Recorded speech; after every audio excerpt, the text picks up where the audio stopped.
Hello and welcome to the short Vort on Parshas Vayigash. My family is a longtime Muncie family. This Shabbos, I was only about a mile or so away from the tragic attack there. There should be a refuah shalema for all those injured.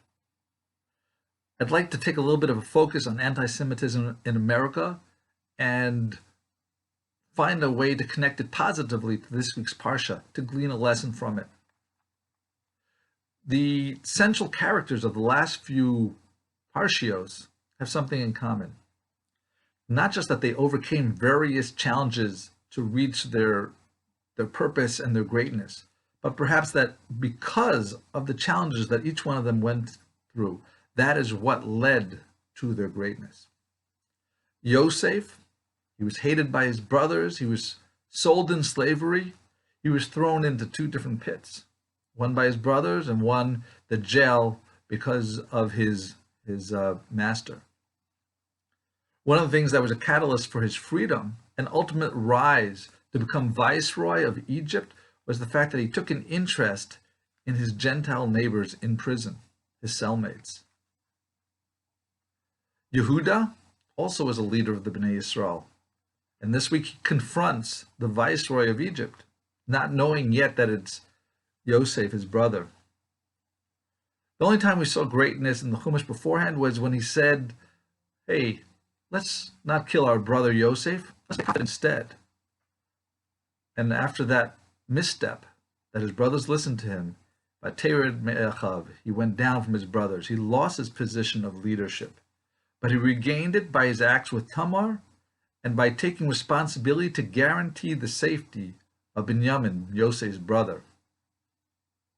Going back to the Avos, Avram Avinu was thrown into the Kibshan Aish, and he had other tasks before he became God's PR man and main recognizer. Yitzchak, there's not much said about him until the Akedah. He was willing to sacrifice his life there, and he also suffered by not having children for 20 years. But ultimately, he became the father of Yosef. He became the father of Yaakov, and then the Shvatim. Yaakov, he was hated by his brother Esav. He had to deal with Lavan. He had to flee from his parents' house. He had these challenges, but he was able to become the progenitor of the Shiftei Ka. And Moshe Rabbeinu, our greatest leader, he didn't get to live at home. He was taken from his family at a young age and lived in Paro's palace. And then he had to flee Egypt and didn't come back until he was 80 years old. But when he came back, he was our greatest Navi and our greatest leader. Baruch Hashem, Jews have had much success in the United States, this Medinas HaChesed. And although Orthodoxy has much success in America, and it's something we should be proud of, whether it's spiritually, physically, or numerically, we've seen great growth. But I'm wary that another 2 weeks we read Uvnei Yisrael paru vayitzu vayirbu vayatzmu b'mod ma'od vatimole haaretz osam. In Perek Aleph Pasuk Zayin, the Bnei Yisrael multiplied greatly and they filled up the land. Jews did not become enslaved in Egypt until after they left the ghetto of Goshen. Perhaps this sounds a little bit like leaving Brooklyn for Jersey City or leaving Lakewood for Tom's River. And even if there are valid reasons for going to these places.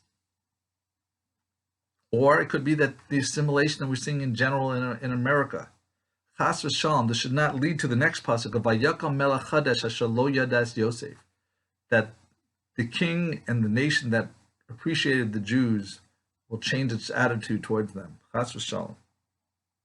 But if you look at publications, what I see there is ads for conspicuous consumption.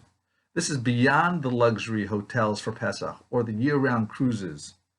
Perhaps this is not the proper way for the Jewish way, the way of Hatzei Lechavis, being more prudent, being more discreet. And I think I previously discussed the words of Rapam that he said on Hanukkah, the holiday that just ended this past week, earlier this week, that close the window shades shortly after the candles go out. Don't let the goyim look in and think that, oh, these Jews are so wealthy. Look at that expensive and sparkling chandelier, or or those silver kostos as other Judaica. It's about Hatsnei Leches. We've got to be more discreet because we're in Gullus. This is not to blame. We definitely haven't done anything that deserves the attacks that we've received. But perhaps this is a message from HaKadosh Baruch Hu, that we should tone down, where possible, our signs of success and growth in this Gullus. We have so much to be proud of. We have growth in Torah, growth in Gemilas Chesed. We have so many help organizations, so many people who volunteer to do other people. Kain Yerbu. Let this continue to grow. But let's take a message not to be so flashy, to be more conscious and careful about perceptions. In the corporate world, I was told we have to make sure that we don't get our names on the front page of the Wall Street Journal the wrong way. And we have to be careful about optics in front of clients. Even if we make the right investment decisions, we have to be able to justify it properly, make it clear, and be careful about the perceptions. In Jewish terms, we call this lifnim mishuras adin, going beyond the letter of the law. Just because something is legal doesn't mean we should do it. Hamei v'nyavin. It's not just anti-Semitism, unfortunately, that we suffer for. There are local and personal tragedies. This morning I went to a shiva call of a neighbor. Her mother was hit by a car while walking on the street. Her daughter and the granddaughter in Eretz Yisrael, the daughter of the person sitting shiva, was comforted by a friend from her home community.